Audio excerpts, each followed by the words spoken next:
Ya, assalamualaikum warahmatullahi wabarakatuh. Ketemu lagi di Warung Kang Fadil. Kali ini di episode ini kita akan ngobrolin buku lama saya ya. Saya pernah beli buku ya. Judulnya ini dari Pak Ciputra almarhum, Mendiang Ciputra, tentang Quantum Leap 2. Bagaimana entrepreneurship bisa mengubah masa depan bangsa dan masa depan Anda. Wow, berat banget ya. Padahal obrolan orang pinggiran. Oke, dalam buku ini saya ringkas sedikit supaya teman-teman bisa ambil intisarinya.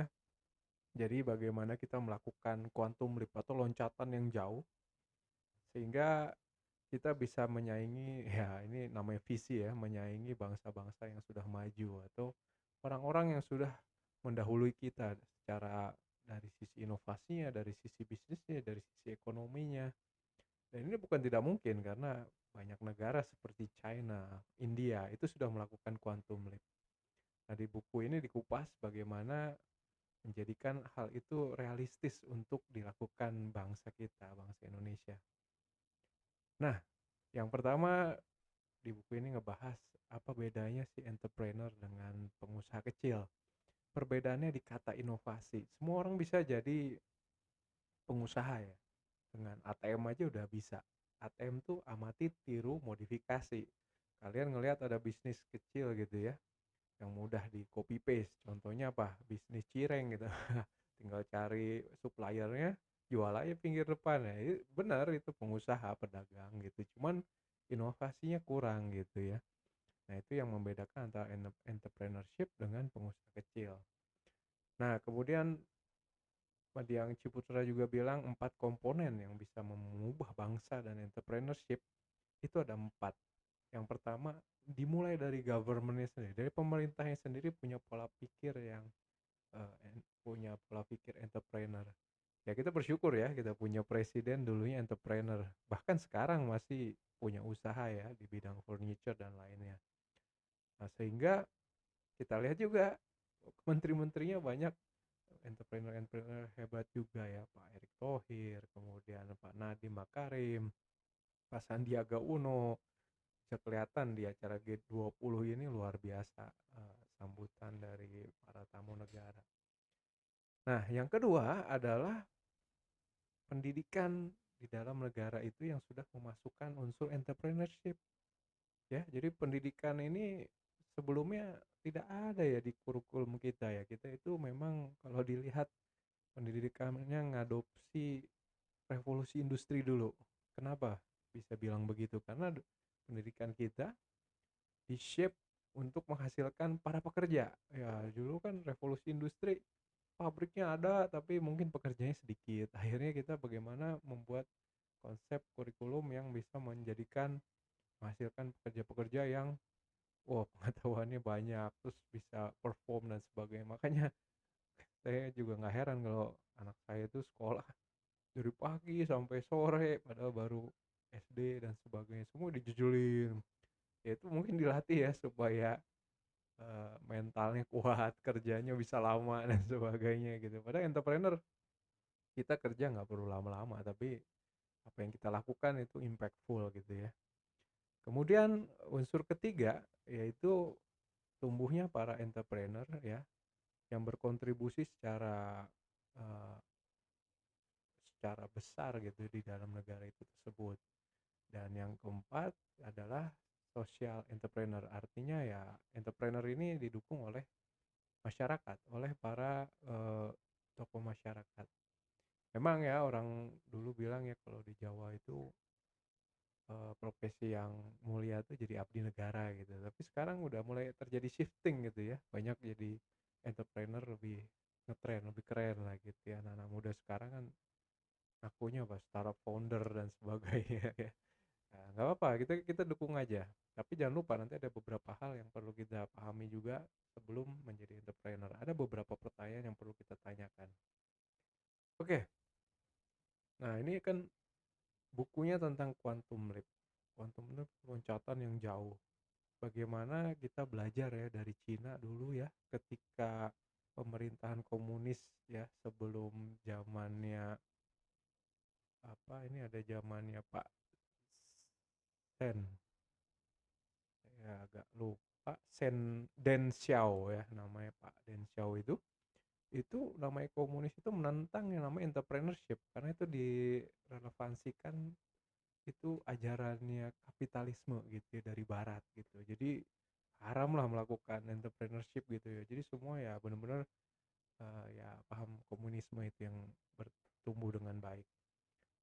Nah, kemudian basic entrepreneur itu disingkat dengan 3L yang didefinisikan Mendiang Pak Ciputra. Yang pertama lahir, lingkungan, dan latihan. Lahir itu menurut beliau ya penting sekali pendidikan entrepreneurship dimulai dari keluarga. Beliau ini lahir dari pasangan yang eh, pengusaha semuanya gitu. Jadi dari kecil udah biasa nongkrong di warung, jualan, menungguin toko dan sebagainya gitu. Tapi mungkin kondisinya tidak mudah sekarang ya. Dulu itu susah sekali ya. Semua bisnis itu brick and mortar gitu. Nah, zaman Jepang waktu itu bapak beliau itu ditangkap sama Jepang dan meninggal di penjara, dianggap adalah mata-matanya asing gitu ya. Nah, dari situ beliau juga menyaksikan ibunya itu banting tulang untuk tetap uh, berbisnis gitu ya, walaupun tokonya itu ditutup oleh Jepang.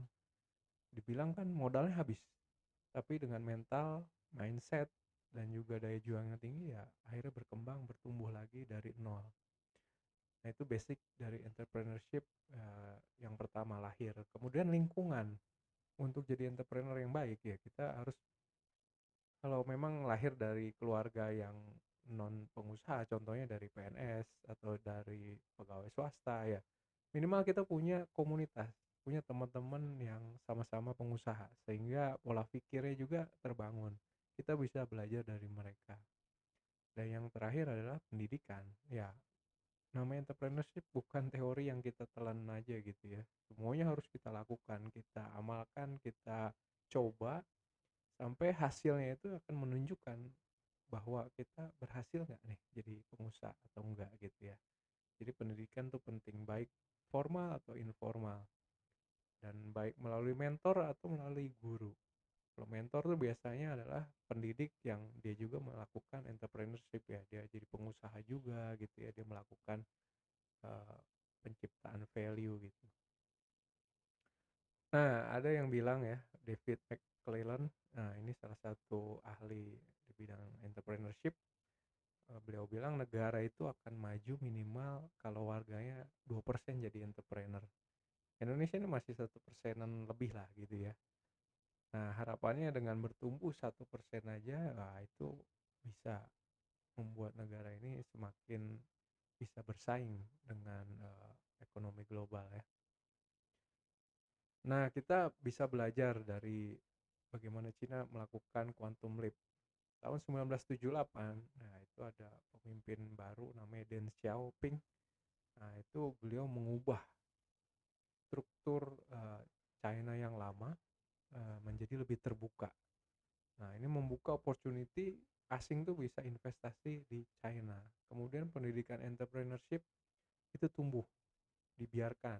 Jadi warga-warga ini membuka usaha, berbisnis itu dibantu, disupport oleh pemerintah. Dan dengan seperti itu, wah ternyata terjadi loncatan pertumbuhan ekonomi yang luar biasa. Nah, ada 3 lesson learn yang kita pelajari dari China. Yang pertama adalah entrepreneurship ini tumbuh dari grassroots, dari rakyatnya itu sendiri ya. Jadi bukan dari proyek-proyek pemerintah. Jadi kita nggak bisa ngandalin pemerintah untuk ngedorong bangsa ini ekonominya lebih maju. Tapi mulai dari warganya sendiri yang uh, bisa bergerak, berinovasi, menciptakan value dari jasa dan produk-produk yang mereka hasilkan gitu. Yang kedua, pertumbuhan yang rasional itu tumbuh karena masyarakat yang terbuka. Ya, dia mau belajar dari bangsa lain, dia mau belajar entrepreneurship, dia mau belajar ilmu-ilmu lain yang bisa mendorong inovasi itu terjadi di uh, dalam negaranya, di dalam ekonominya gitu ya. Ya kita lihat di Indonesia ya, startup ini kan sebenarnya banyak terinspirasi dari Silicon Valley sana ya. Oh, banyak yang bikin produk ya yang canggih-canggih kayak Instagram, Facebook, Twitter, you mention lah banyak gitu ya. Akhirnya banyak yang pengen gitu ya, dari sekumpulan anak muda punya ide kreatif, terus belajar bagaimana menghasilkan produk semacam itu. Ya nggak apa-apa, awalnya mungkin copy paste, tapi ke depan udah belajar kreatif untuk hasilkan produk-produk yang baru, yang mungkin ngebuka market yang baru. Dan yang ketiga, pertumbuhan nasional harus mengaitkan dengan dunia keseluruhan. Ya, orang bilang kan sekarang bumi flat ya, bukan bumi bentuknya flat, tapi karena bentuknya rata, datar, itu semakin mudah kita untuk bertemu. Ya, ini di-enable dengan adanya konektivitas yang global dengan internet. Apalagi sekarang udah mulai ramai virtual reality dalam metaverse gitu ya.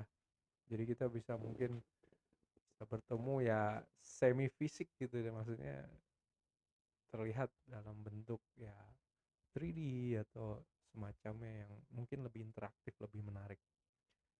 Nah, untuk jadi entrepreneur, modal itu menurut Ciputra adalah ada 4. Yang pertama mindset, ya pola pikir, attitude, sikap kita terhadap apa yang terjadi di sekitar kita, skill ya ilmu penting itu ya, pengalaman, dan knowledge ya, ilmunya tadi ya. Jadi pengalaman dan ilmunya.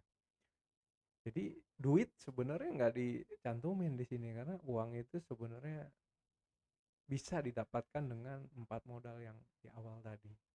Ya, ini gambaran aja ya. Saya dulu usaha pertama itu ya kita jualan software pendidikan ya buat ini belum punya ini loh, belum punya PT, CV. Bener-bener anak SMP yang jualan barang gitu ya. Saya dulu jualan aplikasi matematik, fisika, kimia. Itu modal nomor satu adalah knowledge. Saya beli buku, saya pelajarin, saya coba dan ngebangun skill. Dengan ini saya mencoba, saya ngerti, akhirnya ilmunya nambah dengan membuat produk-produk dari yang sederhana sampai yang lumayan kompleks gitu ya. Ketiga adalah tadi attitude-nya gitu ya. Saya mulai jualan. Di situ kan ada penolakan, ada diremehkan orang dan sebagainya. Wah, ini produk beneran bisa ngitung. Wah, ini beneran dengan ini jadi mudah nyelesain soal-soal matematik, kimia. Wah, kemahalan gini dan sebagainya. Nah, itu kan ada tantangan saat kita mulai berjualan. Tapi attitude yang positif, kita yakin kita bisa ngeyakinin orang lain, wah ini produk ada value-nya buat kamu gitu ya. Dan kita juga sertakan nanti cara-caranya, nggak cuma instan bisa menghitung gitu, tapi ada caranya. Nah, akhirnya attitude itu membentuk mindset kita gitu menjadi seorang entrepreneur yang tangguh ya, mentalnya baik gitu. Itu hal kecil yang bisa saya contohkan. Ternyata modal yang didefinisikan sama yang Pak Ciputra ini ya benar gitu ya. Nggak semuanya dimulai dari uang. Bahkan dari relationship, dari network itu bisa menghasilkan uang. Ya punya temen yang kaya atau punya keluarga yang kaya ya tinggal ketok pintu minta modal gitu ya. Itu bisa juga. Nah, definisi entrepreneur kalau menurut Pak Ciputra adalah disederhanakan dengan menganalogikan mengubah sampah rongsokan menjadi emas. Ya proses itu kan ada proses inovasi di situ. Artinya ya membuat barang yang mungkin awalnya atau jasa yang invaluable jadi valuable. Ya teman-teman bisa lihat lah contohnya mulai dari masalah-masalah yang ada di masyarakat ya. Kita ambil contoh kayak Gojek lah. Wah, masalah kota-kota besar adalah kemacetan. Orang susah berpindah dari satu titik ke titik lain kalau nggak punya kendaraan yang bisa menembus kemacetan dengan mudah. Akhirnya ya ada muncullah Gojek gitu. Atau nggak rental kendaraan tapi pengen ke tempat-tempat lain ya hanya sewa mobil orang gitu ya. Ya udah ada Gokar dan sebagainya. Atau mau tinggal di villa bagus tapi ya nggak punya villa yang banyak macamnya yang bagus-bagus. Ya ada Airbnb kayak gitu ya. Nah itu kan semua dari ide-ide yang tadi yang nggak mungkin jadi mungkin gitu ya. Jadi menghasilkan value baru. Dan nggak semua harus di-push dari sisi teknologi. Jadi banyak hal yang bisa kita gunakan untuk melakukan inovasi. Nah, 8 fungsi bisnis yang bisa diimplementasikan inovasi antara lain di sisi desain. Nah, ini paling jelas ya karena kelihatan. Saya barang-barang yang inovatif biasanya barang-barangnya kelihatan gitu dari bentuknya aja slim, ringan, canggih gitu ya. Kita bisa lihat di mobil-mobil listrik desainnya itu ya mungkin sleek, kemudian ya dia kalau banjir ya aman lah walaupun bawa baterai banyak gitu ya. Atau sekarang handphone-handphone kan udah waterproof, udah sangat tipis, ringan, kemudian baterainya juga long last walaupun eh, baterainya kecil kayak gitu ya. Itu dari desain. Kemudian dari produksi, ya kan banyak metode-metode, bahkan sekarang kata Elon Musk mungkin berapa tahun selanjutnya Tesla itu mungkin mayoritas yang kerja di pabrik adalah robot gitu ya dan AI. Sisanya ya manusia ya mungkin yang memprogram aja, sisanya dilakukan oleh robot. Nah itu kan inovasi di bidang produk. Dia efisien, efektif, cost-nya rendah gitu.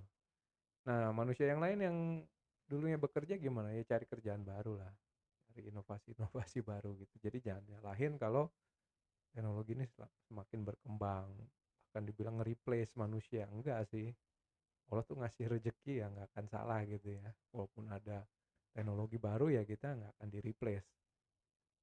Nah kemudian dari sisi pemasaran, ya sekarang pemasaran mungkin banyak lewat digital, dari diselipkan dalam konten, kemudian di VR dan sebagainya. Jadi cara-caranya udah unik, udah baru gitu, bahkan dibungkus dalam sebuah artikel gitu. Jadi nggak terang-terangan iklan kayak di TV ngeganggu kita nonton dan sebagainya. Bahkan sekarang kan banyak eh, istilahnya barang-barang yang dipromosikan itu bagian dari konten itu sendiri, di dalam film, di dalam musik dan sebagainya gitu ya. Kemudian dari sisi keuangan, ya sekarang contoh cara funding udah macam-macam, nggak ngandalin bank atau institusi keuangan, bahkan bisa crowdfunding ya, ngumpulin uang teman-teman atau orang-orang lain untuk mewujudkan sebuah produk gitu ya, kayak Kickstarter ya contohnya. Kemudian SDM orang ya, metode outsourcing, atau sekarang orang juga lebih fleksibel bekerjanya, ada istilah WFA, work from anywhere, nggak cuma di office aja gitu. Jadi banyak inovasi yang bisa kita lakukan di sisi SDM. Kemudian untuk connectivity ya, orang sekarang bisa meeting tanpa harus di satu tempat yang sama, bisa online gitu ya. Bahkan untuk memodeling sebuah benda itu sekarang udah ada 3D printer dan sebagainya, jadi nggak perlu cost yang gede untuk diproduksi secara small amount gitu ya. Atau dari sisi aliansi ya, kita dengan adanya kerjasama bikin MOU dengan instansi lain yang punya skill lain, punya teknologi lain, kita akhirnya punya produk hasil perkawinan dua perusahaan yang berbeda gitu ya. Itu bisa dilakukan. Dan CSR juga ya sekarang menggadang-gadang green energy atau menggadang-gadang pengurangan karbon dan no carbon at all, bahkan ya sekarang ya green energy sih yang paling kelihatan ya, meninggalkan energi yang berbasis apa fosil. Nah kemudian di buku ini juga dijelaskan bahwa peluang itu dibagi menjadi 4 berdasarkan supply dan demand, pasokan dan permintaan. Yang pertama, kalau pasokan tersedia, permintaan ada, itu dibilang opportunity recognition. Ya jelas lah kayak sembako dan sebagainya, ada permintaan, ada supply. Tapi kalau ada permintaan tapi pasokannya belum ada, itu kita bilang opportunity discovery. Bagaimana mengadakan resource yang belum ada. Sekarang mungkin dengan adanya mobil-mobil listrik kan butuh baterai, butuh bahan bakar baterai, nikel dan sebagainya. Akhirnya dicarikan discovery baru, tambang-tambang baru gitu ya untuk mencari bahan-bahan baterai ini. Kemudian mungkin ada opportunity belum ada, supply-nya ada. Akhirnya kita mencari opportunity yang kita sebut dengan opportunity seeking. Contohnya di luar negeri lagi rame tentang produk baru gitu ya, di Indonesia belum ada, ya udah kita partnership sama partner di luar negeri, kita jualin produknya di lokal gitu ya. Akhirnya kita mencari opportunity-nya di sini. Atau opportunity creation. Nah, ini yang biasa dilakukan orang-orang yang spesial. Contohnya Steve Jobs. Belum ada demand ya, belum ada supply-nya, tapi dia ngarang-ngarang gitu produk yang inovatif gitu. Ya, misalnya dia bikin apa dulu ya, ada iPod atau eh, ada iPhone, atau kalau Microsoft mungkin ada HoloLens gitu ya. Bagaimana kita pakai headset gitu di kacamata kita gitu, di kepala kita, terus kita bisa menampilkan benda-benda virtual di situ dan berinteraksi dengan benda-benda fisik. Itu kan belum ada demand-nya. Kepikiran aja enggak. Stoknya juga susah ya Microsoft untuk ngadain itu, mungkin nyari chipnya, nyari teknologinya. Akhirnya mereka apa? Menciptakan gitu sesuatu yang benar-benar baru. Nah, terus buat teman-teman juga yang mau jadi entrepreneur, sebenarnya Pak Ciputra tuh punya step by step pertanyaan yang bisa kita tanyakan ke diri kita. Ini saya lihat sih pertanyaannya agak berat ya, cuman penting banget untuk nge-shape kalau kita benar-benar punya keyakinan kuat untuk jadi entrepreneur. Pertanyaan pertama adalah, apakah kamu passionate banget, ada banget nih ya jadi entrepreneur gitu ya. Artinya passionate emang udah kebawa-bawa mimpi, ngelihat mungkin film-film cerita-cerita entrepreneur, bahkan beli buku-bukunya para pengusaha yang sukses, itu udah tanda-tanda bahwa kamu itu memang punya passion gitu ya jadi entrepreneur. Yang kedua pertanyaannya, apakah kamu melihat peluang besar ya untuk melayani pasar secara kreatif. Contoh gitu ya, mungkin kamu ngelihat, oh ini ternyata ada tumbuhan baru ya, tanaman baru gitu ya, ada kemiri-sunan gitu ya, ternyata bisa diubah menjadi biodiesel gitu. Oh, ini kan peluang besar gitu. Tapi kamu mampu nggak mewujudkan itu jadi biodiesel melawan mafia-mafia besar? Nah, itu kan tantangannya. Udah ada peluangnya, tapi bisa nggak melayani pasarnya gitu. Nah, itu kamu jawab sendiri. Yang ketiga, punya nggak produk inovatif yang mungkin nggak mungkin ditolak sama pasar gitu. Saking kebutuhannya tuh ada, orang butuh banget gitu ya. Kalau sekarang ya jelas ya, kayak kebutuhan handphone yang semakin baterainya panjang, smartwatch yang baterainya bisa seminggu 2 minggu, itu orang cari banget tuh kalau ada, wah bisa sukses. Atau gimana virtual learning tapi anak-anak nggak bosen, itu juga challenge ya. Entah pakai virtual reality atau gimana, itu istilahnya kamu punya nggak produk yang benar-benar inovasi yang nggak bisa ditolak pasar. Keempat, punya nggak kapasitas untuk menang kompetisi di market? Wah, lebih berat lagi nih pertanyaannya, kapasitas. Kadang ngeliat tim aja, aduh masih pada belajar. Oh, dana yang dibutuhin, aduh minjem kemana ini, atau mimpi apa, pitching nanti bisa diguyur uang gitu ya. Itu makin berat. Tapi pertanyaan ini justru jadi tantangan buat teman-teman. Bisa nggak kita start dari kecil, dari lokal, tapi kita punya path-nya untuk menjadi besar? Itu justru teman-teman harus bisa pikirin itu. Nah, terus kita juga tahu memproduksi barang atau jasa yang kita mau buat itu atau mau direalisasikan dengan cara yang efisien. Tentu ya, awal start bisnis rata-rata kita sangat-sangat hati-hati mengeluarkan dana, jangan sampai bakar-bakar uang terus kehabisan uang tutup gitu ya. Itu banyak banget kejadian ya, startup sekarang ngerasa diguyur dana besar, risetnya gila-gilaan, belum tentu laku, udah langsung pas jualan nggak laku malah mati gitu karena kehabisan dana operasional. Makanya harus dipikirin bagaimana mengefisiensikan saat memproduksi, saat mendistribusikan, saat memarketingkan, semua pikirin tuh. Yang keenam, bagaimana cara mendanai usaha dengan biaya termurah, resiko paling rendah. Ya termurah ini tapi jangan ngorbanin kualitas ya. Kalau kalian mau bikin produk yang bagus, tentu ya memang ada price yang harus dibayar ya. Nggak mungkin pengen desain bagus terus bayar desainer sekedarnya, enggak lah gitu. Kita hargai juga usaha orang, tenaga orang. Kita mau bikin model machine learning yang canggih, yang datasetnya berapa petabyte, terabyte, tapi dana sewa untuk cloud atau GPU aja nggak punya, ya susah, susah. Itu harus dipikirin. Nah, yang terakhir pertanyaannya, udah siap rugi belum? Udah siap gagal belum? Udah siap kerja keras gila-gilaan belum untuk ngewujudin itu? Kalau nggak siap, mundur aja mundur. Jadi pekerja aja deh, gitu. Jadi pertanyaannya memang challenging ya. Tapi saya yakin ya, kenapa Pak Ciputra bikin pertanyaan gini, sebenarnya ngetes kita, seberapa yakin kita dengan niat kita untuk jadi entrepreneur. Insya Allah selalu ada jalan. Ya saya sebagai muslim juga ya diajarkan untuk selalu berpikiran positif, selalu berdoa, sehingga mental itu dikuatkan secara lahir dan batin.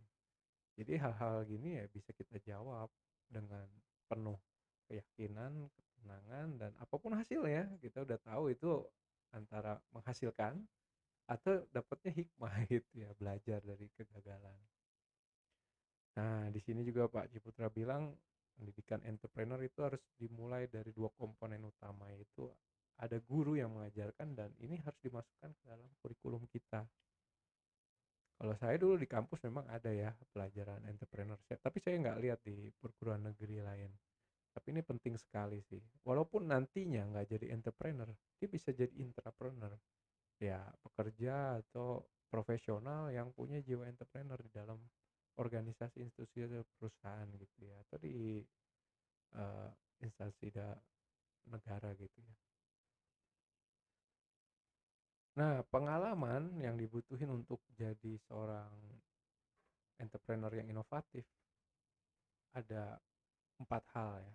Yang pertama, business creation. Bagaimana kalau mau dibilang entrepreneur yang inovatif ya kamu harus bisa start bisnis sendiri gitu. Kemudian ya bertahan, artinya menjalankan operation dari bisnis itu. Selanjutnya bagaimana supaya bertumbuh, berkembang, bisnis growth. Yang terakhir ya bisnis exit kalau memang dibutuhkan. Ya startup sekarang banyak ya, belum untung belum apa, IPO terus exit gitu. Tapi itu nggak harus ditiru ya. Kalau visinya tinggi, visinya mulia, biasanya pendirinya tuh sayang untuk meninggalkan perusahaannya karena dia ada mimpi yang mau diwujudkan bersama perusahaan, yang nggak cuma cari cuan aja gitu, tapi pengen menjadi sesuatu yang lebih bermanfaat buat masyarakat, buat negara. Jadi dan juga harus ngerti business revitalization, artinya apa? Merevitalisasi unit bisnis atau bisnis yang kurang perform. Nah, terus konsep bagaimana negara itu bisa lakukan quantum leap menurut Pak Ciputra itu bisa dilakukan dengan konsep tebar. Nah, ini akronim ya. T-nya itu tanamkan jiwa entrepreneurship. E itu melalui ya edukasi dari mulai sekolah atau dalam keluarga atau dalam di luar gitu ya. Para pengusaha itu bisa jadi mentor-mentor juga mengajarkan entrepreneur baru. Kemudian berdayakan ya, kita support entrepreneur baru untuk berkreasi, kasih kesempatan. Kemudian adakan itu maksudnya sediakan infrastruktur ya, mungkin infrastruktur keuangan, infrastruktur semacam inkubatornya atau infrastruktur pendanaannya, infrastruktur teknologinya. Nah, itu semua untuk mendukung terwujudnya produk dan jasa-jasa baru dari para entrepreneur ini. Yang terakhir ya di celebrate gitu ya. Ya dengan cara ya kita uh, dorong entrepreneur baru dengan mungkin tadi pendidikannya, kemudian program-program pemerintahnya gitu ya. Sehingga ini berkelanjutan, bisa sustain.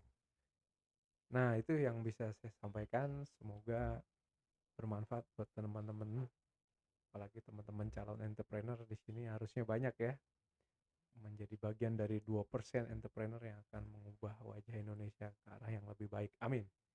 Ya, dari saya sekian, sampai ketemu di episode selanjutnya di Warung Kang Fadil.